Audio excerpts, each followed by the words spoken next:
Good morning, Pilipinas! Ito na po yung part 3 ng video ko papuntang Catanduanes, Happy Island. The Happy Island. Ito po, oh.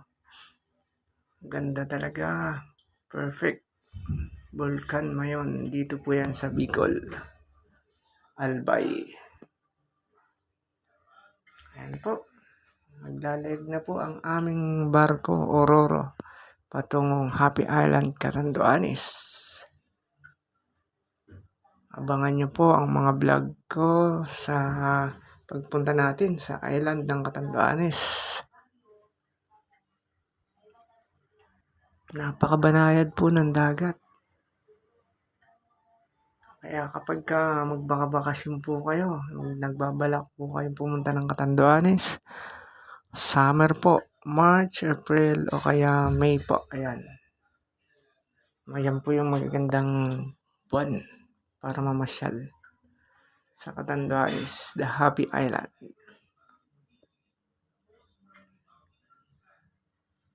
Ayan. Tingnan natin yung mga views. Dito, paalis na po kami.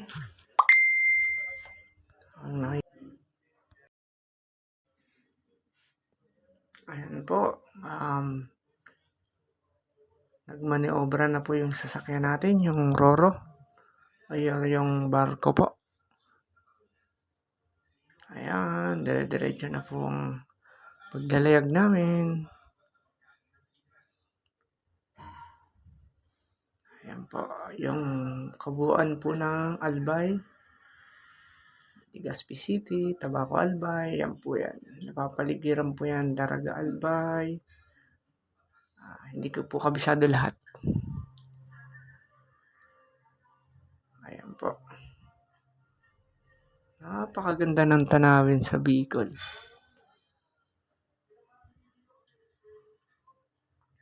Kung nakikita nyo po, ayan, malinaw po yan kung nandito po kayo. Nakasakay kayo sa barko. Halos aninag nyo po yung mga maliliit na isda. Wala po akong nakikitang malalaki.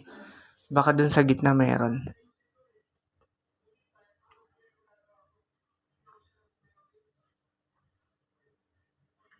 Ayan. Giikot-ikot na naman kami ni Bunsoy. Walang kapaguran. Ang batang walang kapaguran. Tanong ng tanong, ikot ng ikot.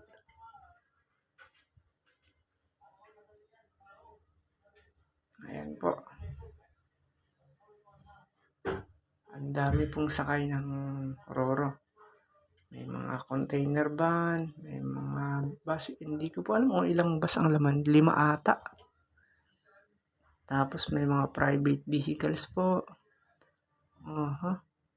Ito, may mga motor din po. Marami din pong motor.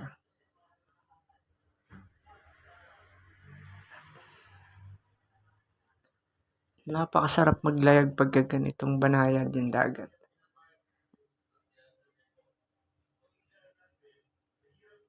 Ayan, medyo malayo-layo na po kami pero tanaw na tanaw pa rin po yung Volcan Mayon. Ganun po siya ka-perfect. Kahit gano'ng kalayo, ganun pa rin yung itsura kahit saan ka pumunta. Okay, magde-demonstrate po yung mga crew natin dito sa Roro kung paano magsuot ng lifeguard or life jacket. Tuturo po nila kung paano isuot ng tama. Kahit na marunong po ako lumangoy, hindi po ako marunong magsuot talaga ng life jacket or lifeguard po. Hindi ko alam kung anong tawag talaga dito. Same lang ata yun.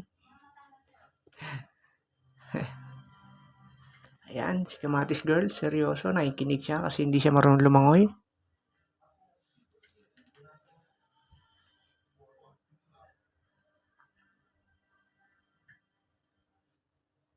Ayan, wala man lang kagalaw-galaw yung Roro. Pakabanayad. Kaya sa mga nagbabalak magbakasyon o pumunta sa Catanduanes, the Happy Island, Ayan, summer po. Punta po kayo.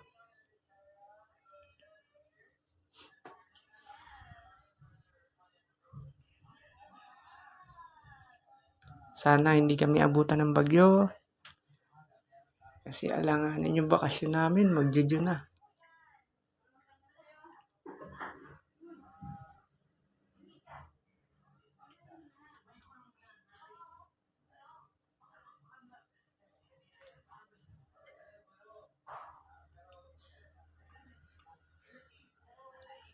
Okay, ang haba ng paliwanag. Matatandaan kaya yun?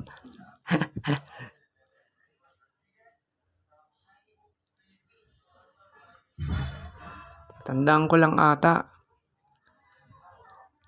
Pagpipito.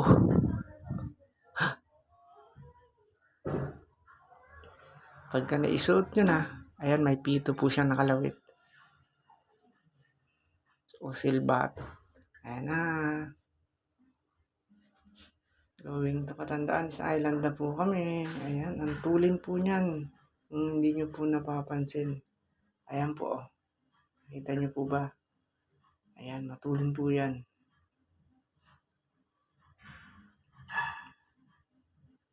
Ayan, napakabanayad ng dagat. Aliwalas.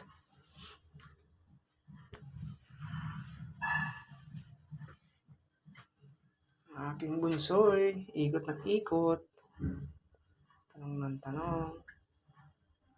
Nalilibang siya sa mga tanawin. Sa gitna ng dagat. Nakakaaliw naman talaga. Ayan, may nakita kaming flying fish. Hindi ko lang na-videohan.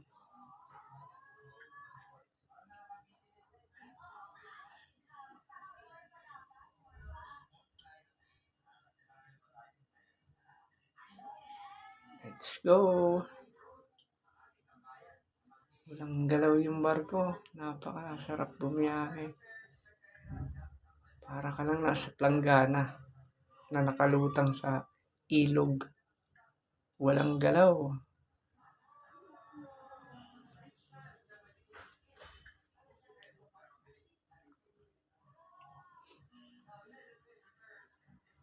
Ayan na, natatanaw na namin.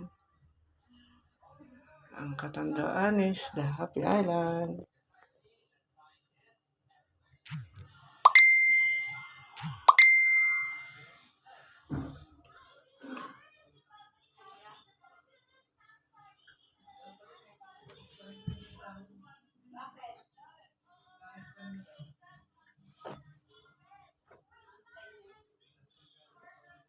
Ayan tanong na naman si Bunsoy. Ikot daw kami sa kabila. Ako nahihilo kay Bunsoy. Hindi ako nahihilo sa dagat. Okay, sa galaw ng barko, nahihilo ako kay Bunsoy. Paikot-ikot kami. Grabe to si Bunsoy. Kung napapansin nyo, wala man lang hawak-hawak sa gilid. Hindi ko siya inawakan. Ayan, ang dami niyang tanong. Ang dami niya nakikita.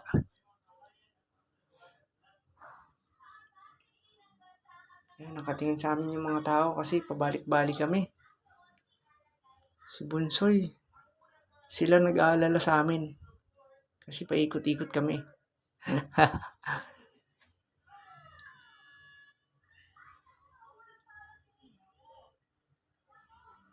Ayan, may nangingisda. Kaway kayo. Sinawero, ayaw kumaway. Di ata tayo napansin. Napakaganda ng ulap, napakaganda ng langit.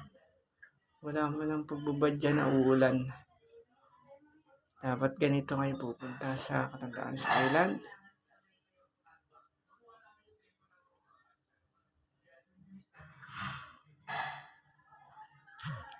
May isang barko, may isang roro. Ayan, nakasalubong natin. Hindi ko lang po alam kung sa Virac galing siya sa port ng Virac or sa port ng Calolbon, San Andres Calolbon. Catanduanes po yan, dalawa po kasi yung port yan. Isa sa San Andres Calolbon at isa sa Virac. Okay, eto na. Tanaw na namin ang port ng San Andres Calolbon. Welcome po sa Happy Island of Catanduanes. Excited?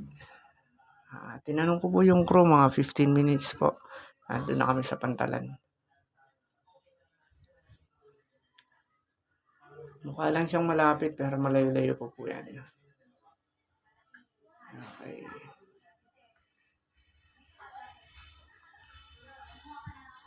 Ayan, nagmi-minor-minor na po siya.